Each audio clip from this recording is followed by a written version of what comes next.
I wouldn't say it was a very critical one, but it is a new one.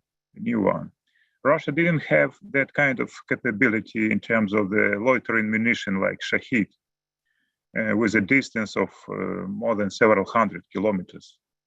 That's why they used it. Firstly, they started to use them very often in the beginning of October, I think, and they targeted first some infrastructure objects.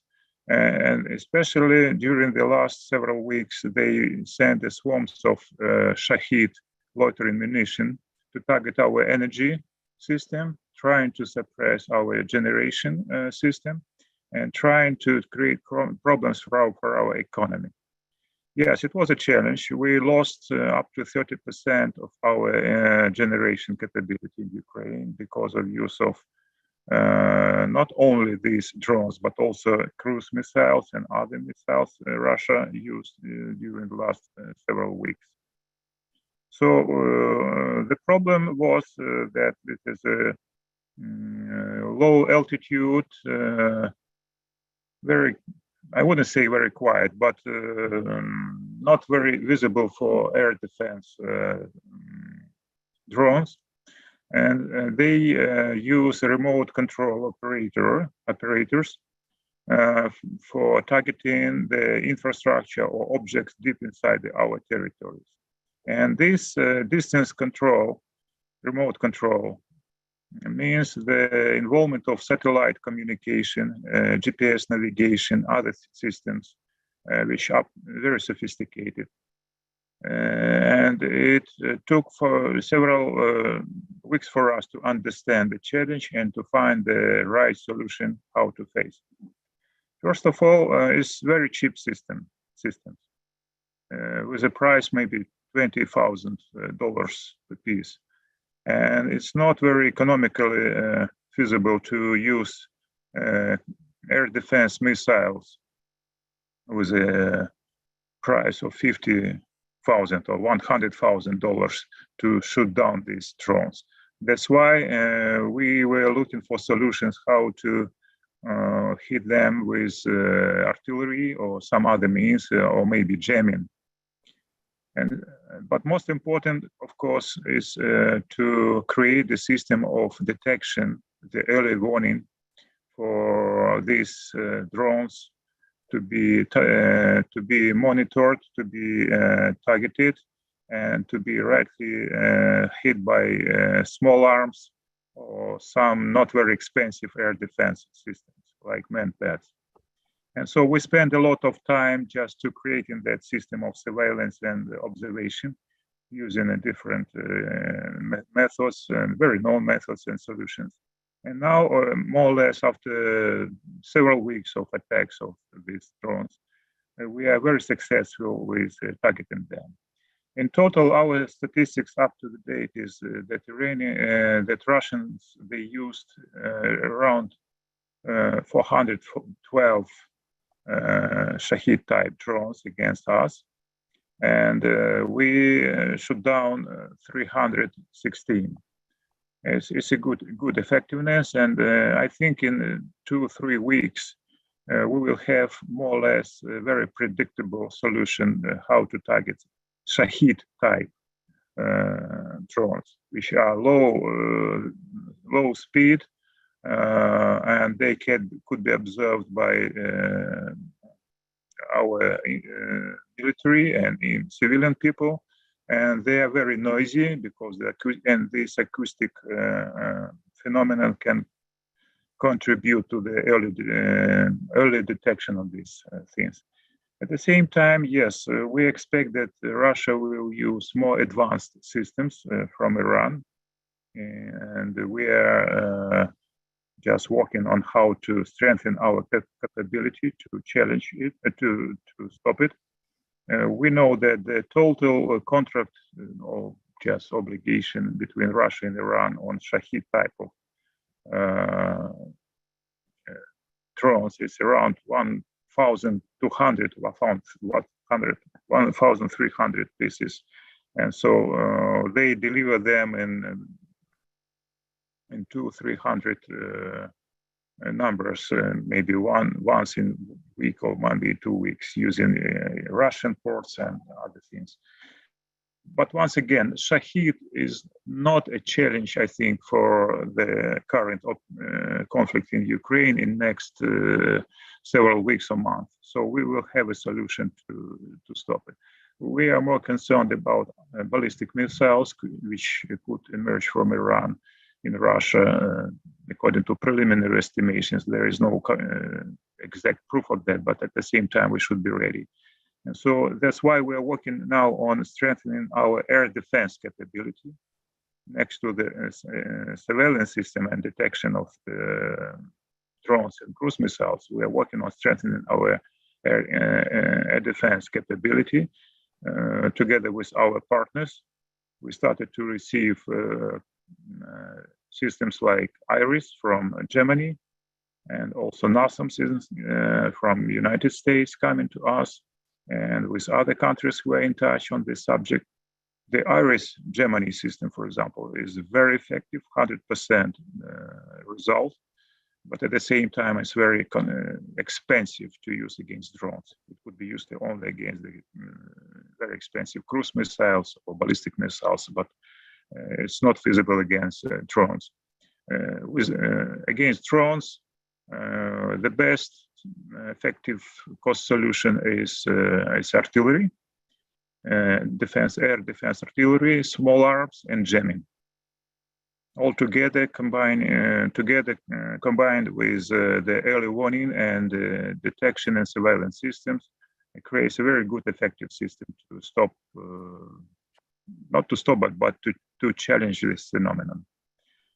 That's why Ukraine become a test territory for new technologies in drones operations by both sides.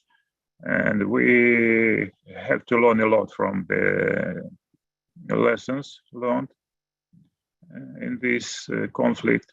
And also we have to keep in mind that future operations, future warfare, it's all about the robotic systems. It's all about drones, other electronic equipment.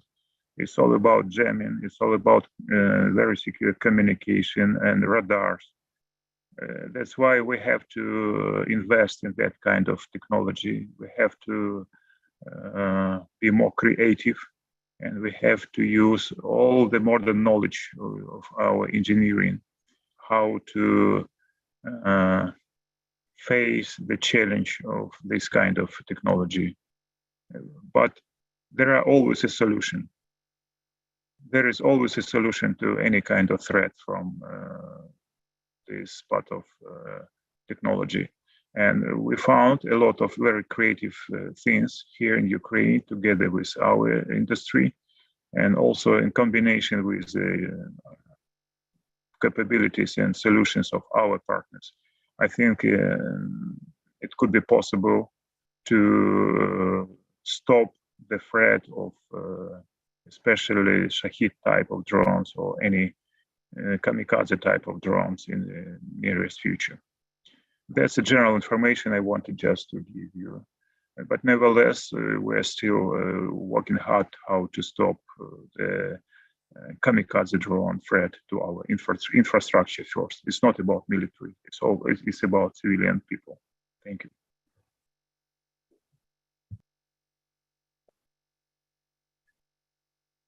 Thank you very much, Volodymyr, for your excellent kind of overview of the situation.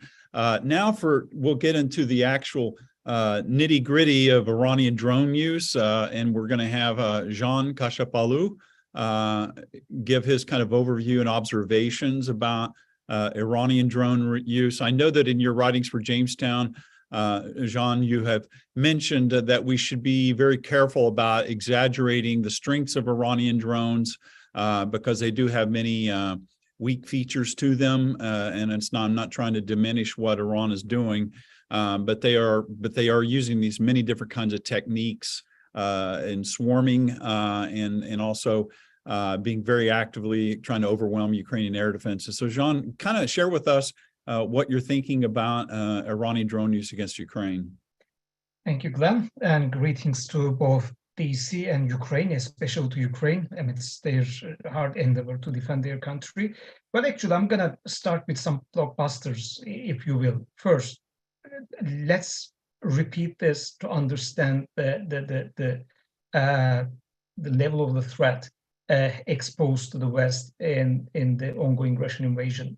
Iran is now a drone warfare and soon missile warfare, like the general underlying weapon systems exporter to the world's second largest arms exporter. And Iran is doing that in a high tempo campaign, which is practically the invasion of Europe at NATO's doorstep. So this is really something. This is something bigger than the war that we are observing. This is a geopolitical development that I think would dominate strategic talk in the town for the forthcoming years. Second, I'd like to refer to the co-authored piece by myself and my colleague at the Hudson Institute, Mike Doran, at the Tablet magazine. We to actually grasp what is Ukraine facing right now and how not to handle the threat.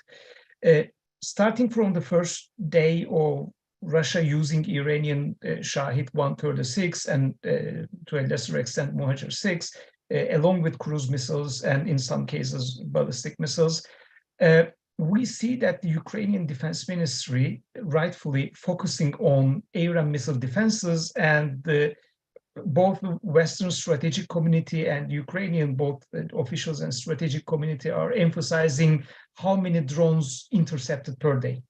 Well, actually, this is only the halfway to handle the problem, because drones, cruise missiles, ballistic missiles, and loitering munitions together create what we call an offense-dominant regime. And we have seen that movie in Saudi Arabia, in United Arab Emirates. So this could be new for NATO's eastern flank or Ukraine, but for the Middle East, this is the bread and butter of how Gulf nations live every day with the Iranian proxies, mixed strike packages consisting of all these systems that I tried to explain. So what is the real threat, real and offense-dominant regime? Think that you have 80% interception rate, which was the really optimistic reports coming from the Ukrainian defense ministry since the outset. Think that you have 80%, even 90% interception rate of a strike package consisting of 10 Shahid 136, 3 Russian cruise missiles, 1 ballistic missile, and a Mohajer 6 drone. The 10% penetration, which could be humble in math numbers, the 10% penetration can cause a major disruption of critical national infrastructure. We shouldn't forget the fact that these are terror weapons, and General Sergei Surovikin of Russia is intentionally running that campaign for depopulation. This was his modus operandi when he was the commander of the group of forces in Syria. We should also keep in mind that the current Russian commander commanding the invasion of Ukraine was also responsible directly or indirectly by the chemical weapons used back in 2017 in Syria, along with deliberate targeting of bakeries, hospitals, critical infrastructure, to create human waves and to oversee depopulation strategies. So he knows this kind of dark arts concepts of operations really well. So the overall, at the end of the day, I wouldn't say instead of, but along with focusing on the interception rates, I think it is also important how Ukraine responded. And more importantly, is the West equipping Ukraine with the ability to counterpunch. Because offense-dominant regimes, like a sword, cannot be counterbalanced or deterred, if you will, solely by using a shield. NASAMS are good. Gepards, like German anti-aircraft artillery, would work maybe the best, given defense economics imbalance that General pointed out, like trying to hunting down a $20,000 worth Iranian loitering munitions with $100,000 interceptor. So I think anti-artillery anti-aircraft artillery would work the best, along with other electronic warfare systems and missiles to some extent. But this is only halfway to counter the threat. Ukraine needs a counterpart. Ukraine needs a shield and a sword along with.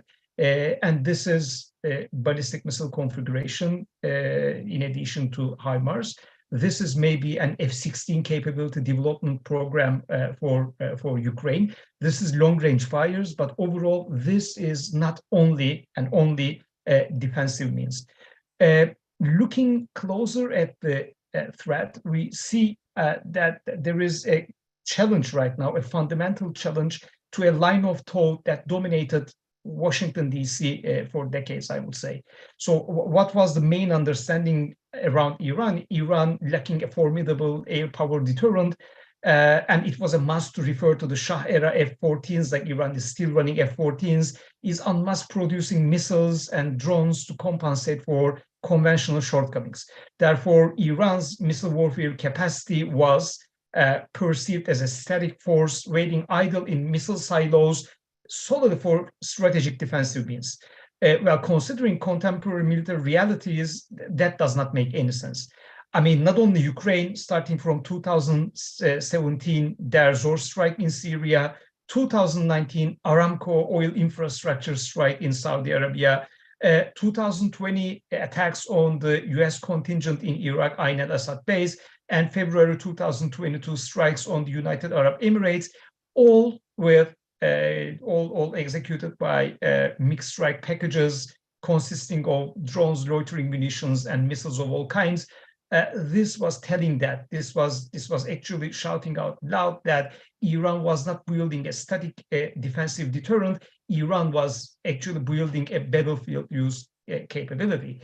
And that capability was not only limited to the Iranian Revolutionary Guards or Artesh, the Iranian military, first the proxies, and now the Russian Federation and the armed forces of the Russian Federation in the ongoing invasion of Ukraine. Now that right now is pertaining to, as general, I think, warned the entire Western strategic community to Iranian ballistic missiles. We are talking about a specific baseline here, the Fatih 110 baseline.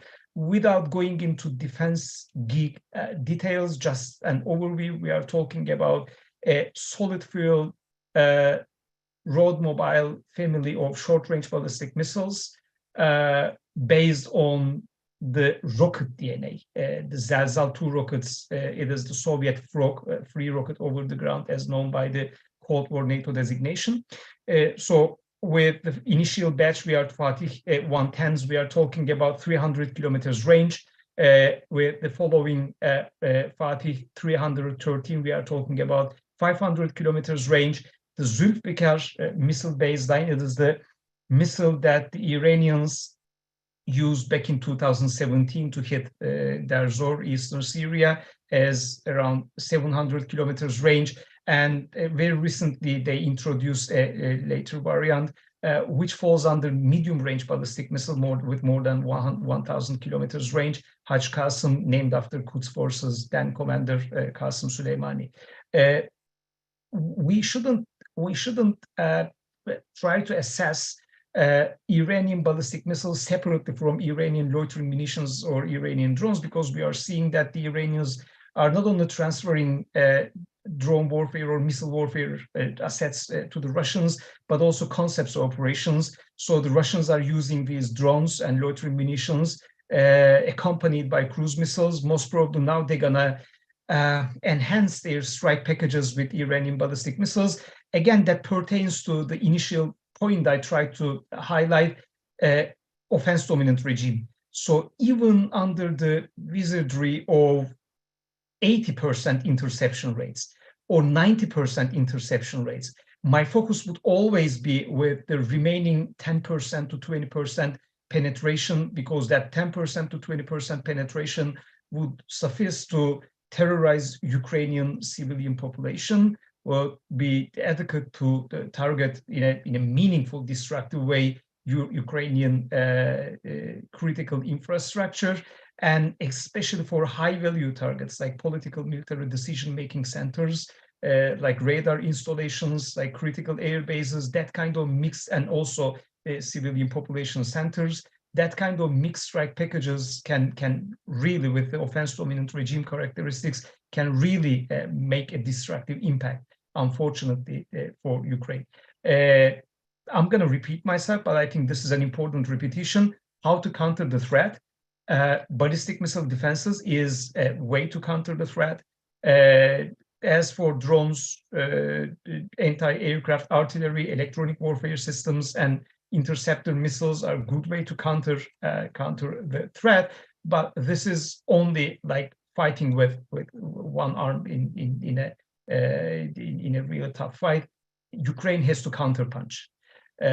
So in order to equip Ukraine with the ability to counterpunch, I'm going to refer to, for advertisements, another joint piece by myself and my colleague at Hudson Institute, Peter Rao. The United States and NATO capitals should leave the strategy of confinement. We have to make a decision. Do we want Ukraine to win the war, or do we want Ukraine to save the day? If we want Ukraine to win the war, the optimum way to do that is to equip Ukraine, on the one hand, with defensive strategic weapon systems, and on the other hand, long-range fires, and allow Ukraine to have a real air force. This is why we are promoting the F-16 capability development program, to set the bar high for the Russians to resort to that kind of disruptive warfare capabilities. As my last sentence before leaving the floor to General Breedlove, I think, as for Iran and as for the future of how to handle Iran, we have to make a conceptualization clearance for our minds between a policy and an obsession. Well, the policy of JCPOA, when it was a policy framed by Washington and its allies, the main idea was to focus on Iranian nuclear proliferation and leaving all the other aspects of the Iranian problem, namely the proxy warfare, supporting terrorism, and unspoken at the time, generating disruptive military capabilities like the missile proliferation, drone proliferation aside, as I said, like solely focusing on the nuclear issue. Now, that was a policy, and that policy apparently failed. Now we are having Iranian drones and soon Iranian missiles pounding Ukrainian territory. Now, from now on, furthering that policy would not pertain to a policy, but an obsession. The idea of JCPOA would become an obsession, because it is right now clear that Iran and Iran's advanced weaponry generation capacity is not only a NATO southern flank problem or a Middle Eastern problem or a problem that the Saudis or the Emiratis would have to deal with. It is a NATO eastern flank problem. It is a problem for the Ukrainians, Poland, the Baltic states, and so on. And I think to address the problem, we have to save Ukraine right now. We have to equip Ukraine with defensive strategic weapon systems and weapon systems that could counterpunch. But in the long term, and keeping in mind that Russia is launching some of the Iranian assets from the Belarus territory, I think in longer term, we have an Iran and Iranian disruptive military capacity generation problem to address. And we have to reconsider all our critical assumptions in a bipartisan way about how to handle the JCPOA, again, which is not a policy anymore, remained only as an obsession. Thank you.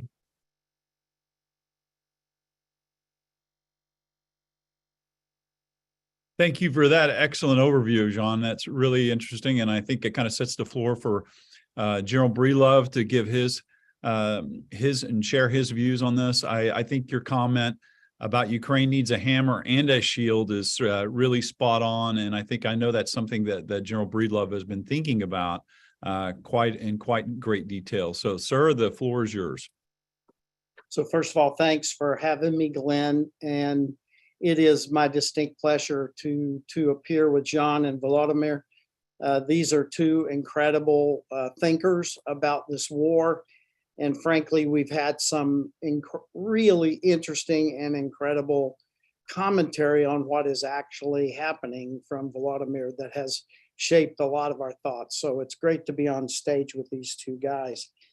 So my task is to bring a few comments to the things that were said, and I will, but I want to start off the very first with repeating something that General Havilov has said, and that is that in the end, or in the beginning, Ukraine has done very well so far in this drone campaign. I just want to remind folks that I hate the word drone because it connotates something that is mindless and isn't really used by man. And in actuality, almost all quote unquote drones are what we call remotely piloted aircraft. So there is a human and a pilot in the loop to some degree, even with the loitering munitions up to the point that they're released. So keeping in mind that they have to be guided from somewhere helps us to understand how to deal with them.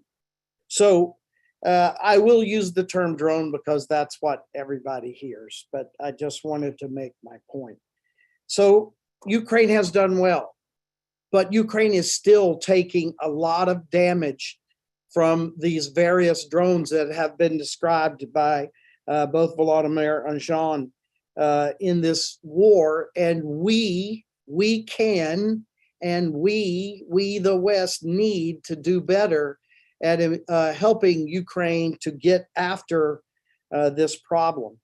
Probably the most important thing I like to discuss when it comes to not only a drone problem, but it could also be a counter-air problem or a ballistic missile defense problem.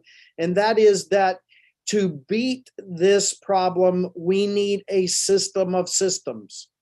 All too often, the West jumps to, we're going to give them this shiny, bright, in-game killing object, and that is going to solve all the problems. Well, in fact, it doesn't solve all the problems. Of course, we need to be giving Ukraine these capabilities that have the in-game capability to intercept and or kill the incoming drone. But the fact of the matter is that the performance of any, even the best in-game kill mechanisms, the performance is either enhanced or not enhanced by the system that supports it. We all use a term called PK, probability of kill. And when an in-game killing mechanism is supported by a well-defined, well-understood, and well-exercised support systems, then the PK, the probability of kill, goes way up and the damage of the drones go way down. So not to be too basic, but there's some essential steps in any system to defend against drones. And Ukraine has done well in these, and we need to further understand how they're doing them so we can make them even more efficient at these steps. The first, of course, is to sense or see the incoming threat. We talk most often about radar, but there are passive methods to include IR systems that we feel to help us see these drones and where they are coming from. We need to be able to classify them to understand that they are either ours or someone else's. We don't want blue on blue kills, and we want to focus all our efforts on those that we believe are the bad guys. Sometimes that's very simple because Ukraine is not flying any, or their aircraft are not in the local area, and that makes it real simple. But when there is a mixture of aircraft airborne, we need to be able to classify. And in that classification, just like Volodymyr mentioned and John mentioned, sometimes simply jamming is going to be the right solution to get us out of that problem. Once we understand that this is a threat system and it's inbound to a critical target in critical infrastructure, most likely in Ukraine, then we need to target it as a threat and begin to cue our forces in the field as to the location, altitude, and track of that threat, because some weapons have an all aspect capability. Others need to see the drone in a certain way in order to engage. And the better that our commanders in the fields are cued as to where these drones are coming from and what direction and altitude they're at, the less sophisticated kill mechanisms like Stinger and others are much higher probability of kill when they're properly cued. Then we engage them, and in the end game, we hope to shoot them down. This is where we have to think about using the best, and sometimes that may be also the cheapest way to engage the target. We don't want to be shooting a multi-million-dollar missile at a $20,000 drone. And so the system needs to allow us to have some thought as to how we're going to engage in the end game.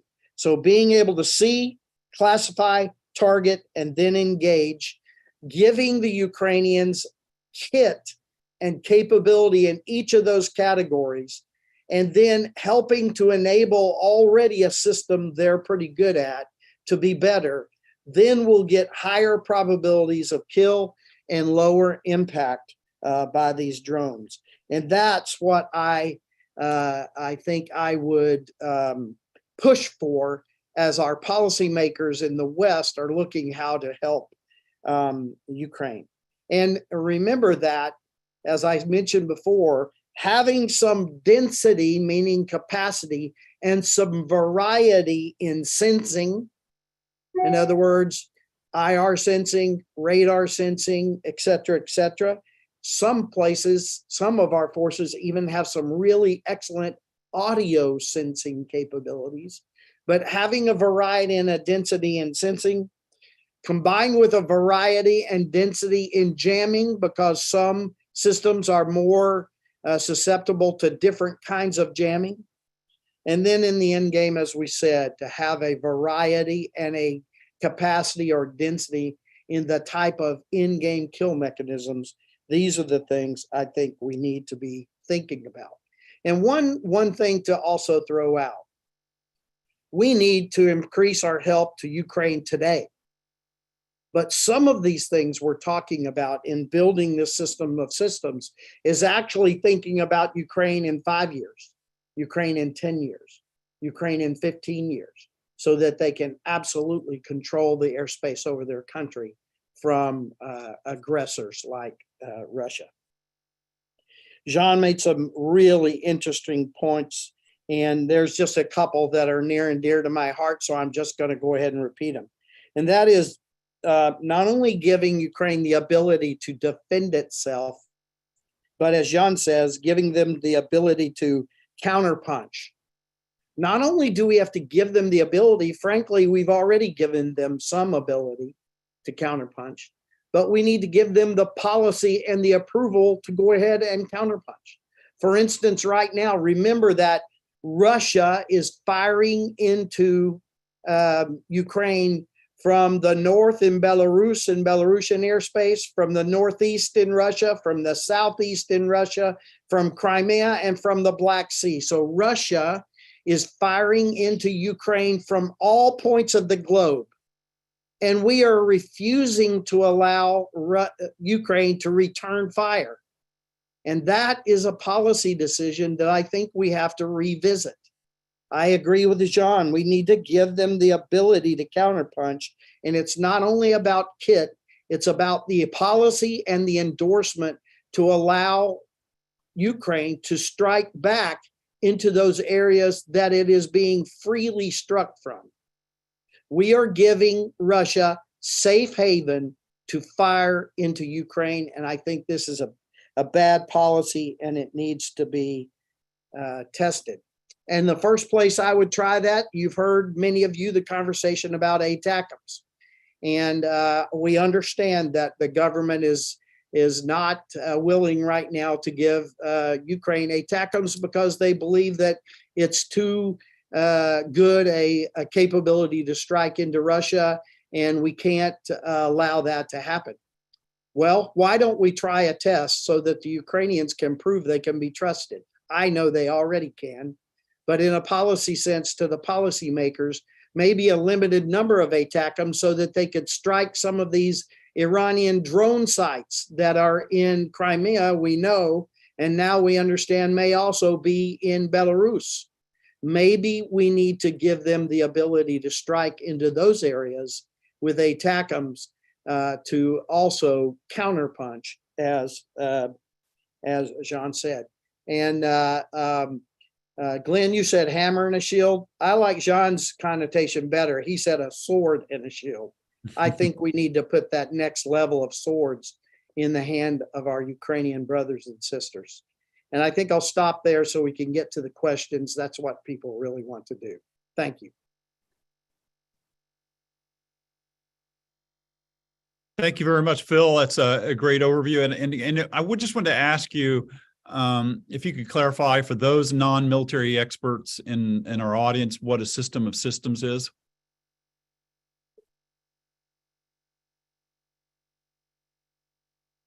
Oh, we lost Phil. There. No, there we go. Sorry, I hit the wrong button. Pilot error. So all too often when you have a military problem, people think they can buy one weapon and that weapon then takes care of the problems. And that is almost never the case, almost never the case. So the ability to shoot down remotely piloted vehicles or drones is really about a system of systems, a system that allows them to see the target, to classify the target, and then to aim the forces that will engage it, and then allow the forces to engage it. So it's the kit, the tactics, techniques, and procedures, and the policy that allow Ukraine to use a myriad of sensors to then see and classify a target, and then a myriad of different types of kill mechanisms, missiles, Gepards, whatever we want to talk about, to engage the target. And when that system is working together, that thing I call the probability of kill, or PK, goes way up. We can even improve on the Ukrainian performance now. It's good, but we can give them better capability, and that will keep some of this horrendous infrastructure attack that Russia is placing on Ukraine. It can help them with that problem. Thank you. Thank you for that explanation. I wanted to go, before we start up into questions and answers, we'll be looking for in the chat room for those who want to ask something.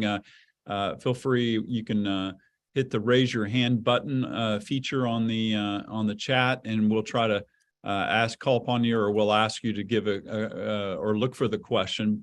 But I guess I wanted to ask John, he said something very interesting about it's not only the fact that Iran is delivering to Russia the drones, but it's also giving Russia the operational concepts on how to use its drones. And that I thought that was a very fascinating observation. And if it's possible, General Havrilov, could you just comment on what you're seeing Iran? Are these concepts that he's talking about that Iran is transferring to Russia? What type of challenges does that present? John, could you go in that, and General Havrilov will comment on it? John? Thank you, Glenn. Well, actually, I'm gonna answer that question by capitalizing on what General Breedlove excellently explained as for system of systems, because in his explanation of system of systems, he didn't only talk about the interceptors, but also the sensors. So what again, the main line of thought, I don't want to say plague, but dominated the DC understanding of Iran and the Iranian threat up until now focused on overwhelming the interceptors. So think that Ukraine has like 3 NASAMS launchers, and each NASAMS launcher, I think, has 6 AMRAAM missiles. And that 6 AMRAAM missiles in 3 launchers have like 18 in total. And in our mind, a saturation strike was about like sending in 20 threats, 30 threats that would outnumber the interceptors, the base for like 2 interceptors for a threat, but just like framing up the numbers to give a general understanding to the audience. But the Iranian concepts of operations is not only about saturational interceptors, but also sensors. What do I mean by that? So a loitering munition, a cruise missile, a ballistic missile like Fatih 110 with a quasi-ballistic press trajectory, and yet another ballistic missile, say, like the Qiyam missile with a loop trajectory, with a very different trajectory, and a cruise missile, okay? They have very different flight characteristics, very different homing angles onto the target, very different radar signatures, and the ways to detect them in military terms, in military technological terms, are really different, okay? So that Iranian concepts of operations that they write in the Middle East by attacking the South and by directly by them and by their proxies like the Houthi militia, that they write in the Middle East by attacking the Saudi infrastructure, the Emirates infrastructure, the United States forward presence in the Middle East, is actually based on that idea of using very different systems with very different flight characteristics, very different radar signatures, and very different homing angles in one single strike package to overwhelm the sensor, because you cannot intercept something that you don't see. And if you mix up all these threats in one single strike package, the way to counter them would be really complicated. You are not talking about one single ballistic missile threat. You are not talking about one single cruise missile threat, but you are talking about like the system of systems, like a threat of threats in general. This is not new. As I said, we have seen that movie in the Middle East for years, starting from 2017. This is new to NATO's East, and this is new to Ukraine right now. And the bad news is there is no silver bullet to address the threat.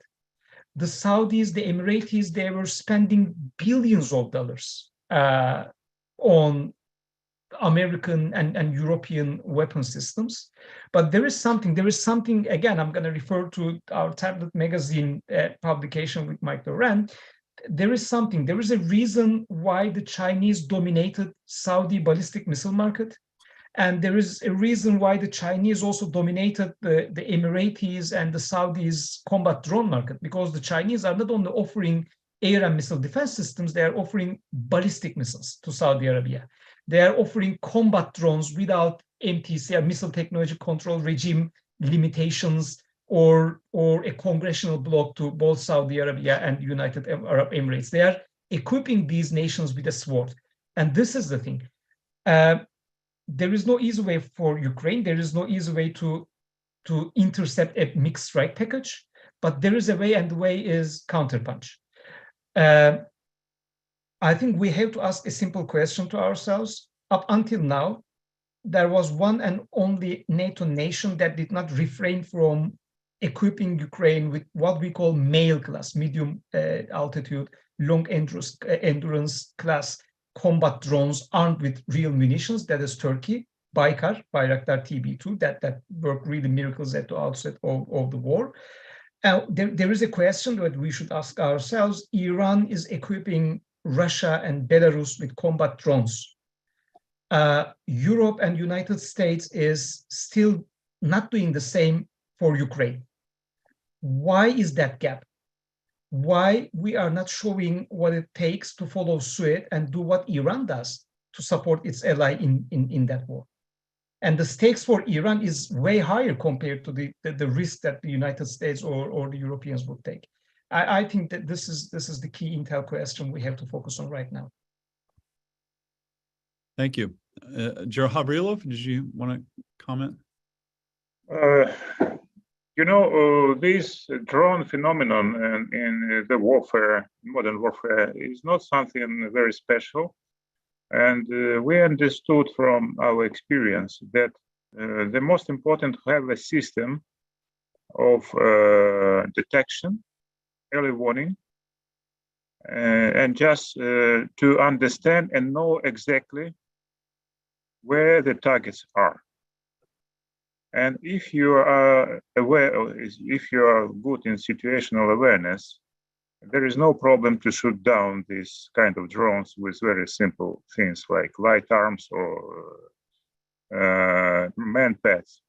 So that's why we started to address this threat with building up the detection and surveillance capability, using not only sensors, radars, or something else, but also just people who can see old World War II fashioned observers who can see on certain direction, watch the certain direction, see the target, and what is important in the modern warfare, to deliver that information immediately to the system, not only to the headquarters or somebody, but to the system, to the iPad or any kind of tablet available in the infantry level. And everybody in the area immediately is aware that there is a target in a certain direction. And then after that, they can concentrate the efforts in identification of the target. And this modern information technology give us a lot of capability to understand where the targets are from a lot of people and sensors. And after that, with a smart software and smart applications, we can target, and we can kill, and we can destroy these targets. It doesn't matter what we're talking about. Drones, cruise missiles, ballistic missiles is a challenge because nobody can see them immediately. But I witnessed myself cruise missile over my apartment building. And so I had the audio signature of this missile. And I understood as an air defense officer, if I knew about the approach of these missiles in advance, I could shoot down it with something like machine gun or like that. That's why I think in conflicts on the Middle East, like in Saudi Arabia or other countries, there were no experience of building up this detection capability, surveillance capability, using all sensors and the ordinary people in one system with the modern information technologies, which means exchange of information and deliver it not only to the decision makers, but to other people in the area who can use their own systems just to shoot down the target. That's our experience. Thank you. That's a very interesting observation. It's basically boiling down the people power. I was going to turn to some questions and answers from the audience. One of the questions was, do you think, are there more advanced drone capabilities that Iran will be giving to the Russian Federation? For example, do you see China providing drone capabilities using Iran as a surrogate or proxy? Do you think that may be coming, General Havrilov? I don't think that China is interested in sending something of Chinese origin, even through Iran. But we see a lot of non-military, commercial type quadricopters, small quadricopters, Chinese origin, not only Chinese, but others, which are used by both sides, by the way.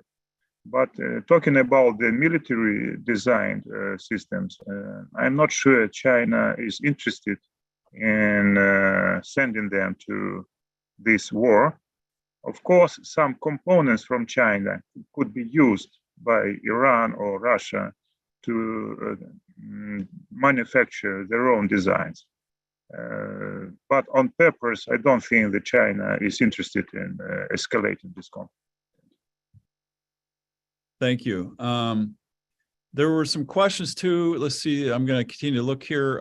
You had said previously, General Havrilov, that you were concerned about the next wave being delivered from Iran. Are there more advanced Iranian drones on the table to be sent? And I think you've expressed concern about that. And if you can't comment on or don't know, Jean, can you comment on what type of more sophisticated Iranian drones that we may be seeing arriving? I think, first of all, there are two questions here. Are there more advanced Iranian drones and loitering munitions that they can send? Yes, there are. One comes to my mind is Sage, based on Iran-captured US Sentinel, which was a high-altitude observation drone. It is the first turbofan system of the Iranian arms manufacturing. It is way more speedy, actually like 3 times more speedy compared to Shahid 136. But there's a problem. One Shahid 36 has a unit cost of $20,000 to $40,000. And this is why the Iranians can easily hand over in large numbers to the Russians. And even the Russians are now co-producing it in the name Geran 2 and Geran 1, 2 different Shahid variants. So yes, there is, but I don't think like they are in large numbers that can sustain such a high tempo warfare like that. We are talking about specifically loitering munitions and drones. When it comes to ballistic missiles, and I completely agree with General Javier Low, that ballistic missiles, in terms of trajectory, in terms of their homing angles, and in terms of their terminal speed, is way harder to detect and way again, like Ukraine cannot use that crowdsourcing sensor, which is really creative, to detect ballistic missiles. I think the next up for Iran to support Russia is not more advanced drones, because Shahid 136 are getting the job done, but ballistic missiles. Solid propellant, road mobile, tactical ballistic missiles based on the Fatih 110 line. I think this will be the next step. But as for the first part of your question, do the Iranians have more advanced loitering munitions and drones? Yes, they have. Definitely they have. And there is one thing we didn't see. We have not seen Iranian cruise missiles ending up in Russia. We know that cruise missiles like Quds 1 and Quds 2, they transferred to the Houthi militia, and those cruise missiles, when accompanied to ballistic missiles and loitering munitions, they inflicted really bad damage on the Saudi and the Emirati infrastructure in the Middle East.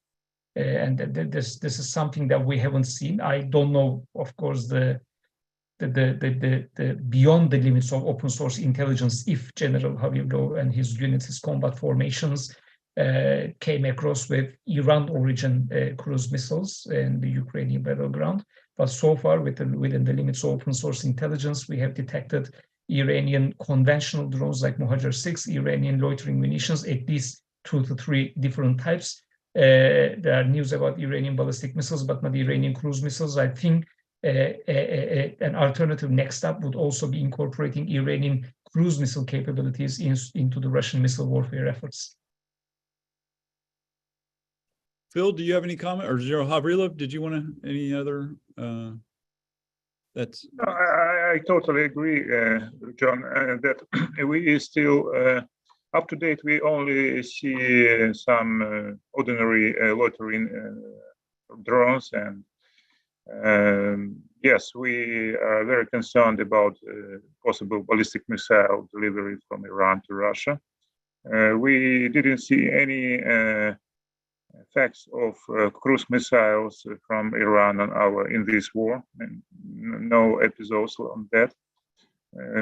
Ballistic missiles, we have to keep it in mind. It's still not confirmed about any kind of deliveries. But we understand that Russia is very limited with, after almost 9 months of war, they are exhausted with the stock of the cruise missiles and ballistic medium-range missiles like Iskander type. And that's why, of course, on one stage, they will try to find kind of replacement on the market. And Iran, of course, is on the list of the most predictable sources of that kind of missiles. We'll see. Okay, let me ask you a question then of General Breedlove. I mean, what is the problem with the U.S. in not being able to give Ukraine the counterpunch capabilities, even with its own drones? I mean, one would think that I mean, you've recommended ATACMS as a way to hit the Iranian drone sites that are operating in northern Crimea. But what seems to be the problem here with this? I mean, one of the persons in the audience and question asked about why is the U.S. hedging on with Jake Sullivan's visit to Kiev and trying to encourage them to negotiate right now? I mean, it seems kind of odd that in the middle of a war, Jake Sullivan is trying to get Ukraine to start talking to the Russians when they're getting pulverized by these Iranian drones, and we're not really trying to give them. I don't think the NASAMS are enough to be a counterpunch capability. So I'll try to be relatively short, but those are two pretty in-depth questions. The ability to strike back into Russia has been a policy decision from the beginning. We have put restrictions in a policy sense on Ukraine from using weapons that we have given them, from striking into Russia proper. Some will tell you that's all about the United States and the fact that we are largely deterred. And we do not want to encourage Russia broadening the war and broadening into weapons of mass destruction. And that's then is a policy limit that we have internally put on Ukraine. Others say that this is about managing the NATO alliance, and that is that many of our NATO partners and some of our partners non-NATO are willing to help Ukraine defend itself, but then they would get a bit worried or maybe get cold feet if we started giving Ukraine the ability to strike deeply into Russia. I've been very vocal about this from the beginning, and you heard my remarks at the beginning of this program. I believe that Russia is striking Ukraine from all points of the globe, and Ukraine should be able to defend itself back against those sites that are striking Ukraine. And so it would be my plea to our government to rethink its policy limitations and not only allow, but enable Ukraine to be able to fire back against these sites in Russia. We have given Russia a safe zone from which to fight. And that we learned in Afghanistan and other places. If the enemy has a safe zone, that's not going to work well for our forces. And so that's the policy piece. On the National Security Advisor visit, I think that until we really know what Jake Sullivan had to say, we need to just be careful. The bottom line is our country has said over and over, we're going to give Ukraine what it needs. Our country has said over and over that we're not going to push Ukraine prematurely to the table. It is my hope and prayer that we have not changed that policy and that our National Security Advisor is not over there trying to put pressure on Ukraine. I do believe that would be inappropriate. We have said the right things in the beginning of this war, and that is we're going to support President Zelensky and the people of Ukraine in their sovereign decisions about how this war proceeds. And I think that is still the right thing to do. And I would just close this series of personal observations, these are mine, not that of my government, with why are we always having a discussion about Ukraine giving up, or not giving up, but curbing or limiting their requirements? Ukraine is defending its nation in an existential fight against an invader. Why are we not talking about going to Russia and telling Russia that it has to change its desires for the peace, since they are the invaders, they are the offenders, the rapists, the murderers, the kidnappers that are coming into Ukraine? That maybe be where we should start the conversations about Russia curbing its desires for the end of this war. Thanks for allowing me to vent just a little bit. Oh, that's perfectly fine. Jean, you had a comment. You raised your hand. A very quick one, actually building on what General Breedlove framed. I understand the U.S. administration's policy on not allowing Ukraine or not wanting Ukraine to have Russian territory. But I think at this point we have to, and by us I mean some NATO capitals. The Brits, I know their stance is fine. Turkey, the Turkish government made it very clear as for Crimea. But even if we have the caveat or a policy caveat or not allowing Ukraine to hit Russian territory, how do we define Ukraine? How do we define Russia? And by Russia, if we mean Crimea, like not allowing Ukraine to hit Russian territory, if the German understanding, the Biden administration understanding, the understanding in Élysée, in Paris, if Crimea pertains to Russian territory, then what else we are discussing about? Then it's all over. If we just like put that caveat pertaining to Crimea, and if we just like rule out at the very outset, like it is the second round of invading Ukraine. The first round of invasion started back in 2014. Crimea is sovereign Ukrainian territory, and the Russians are invaders not only in other parts of Ukraine, like Kherson, but also Crimea. And when the Ukrainian military is striking Crimea, it is not hitting the Russian territory. I think this is a very starter discussion that we have to, I mean, like all NATO capitals should make their mind up about. Because like, again, like the bottom line, Ukraine hitting Crimea is not hitting Russian territory. Crimea is not Russian territory. Crimea is a sovereign Ukrainian peninsula that is currently under Russian invasion. Full stop. You discuss that, you put any caveat on that, it means you put a huge caveat on the post-Second World War world order that we know. End of European order, full stop. Thank you. Do we have any parting? I wanted to ask you a question, General Havrilov, about the Iranian drones. There's some confusion. Some people say that these are flying mostly at night, but some people say there are also daytime attacks. Are they both, or are they primarily at night? They are both.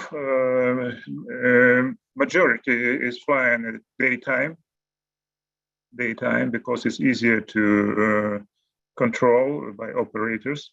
But at the same time, we have a number of cases where Shahid type drones were used during the nighttime as well. So we don't see any limits with using these drones during the night or day. Do you think most of the operators are Russian or Iranian, or a mix? I think it's a mixture now. Of course, they started with Iranian operators because you have to feel the system. You have to smell the system. That's why they started with Iranian operators. And logically, some training for Russian operators should take place logically. We don't have any confirmation about that. So it's only from point of view of normal military. If you transfer some technology to other country, you have to train them to do how to use it. And we know there is a kind of communication between the Russian military and the Iranians on how to use it in the right way. Because Iranians, they are not really understand for that kind of warfare as well. They never been faced with that kind of air defense or sensor system like we have here in Ukraine. That's why for them it's also a challenge. But Russia, they have experience with our air defense, with our system of warfare.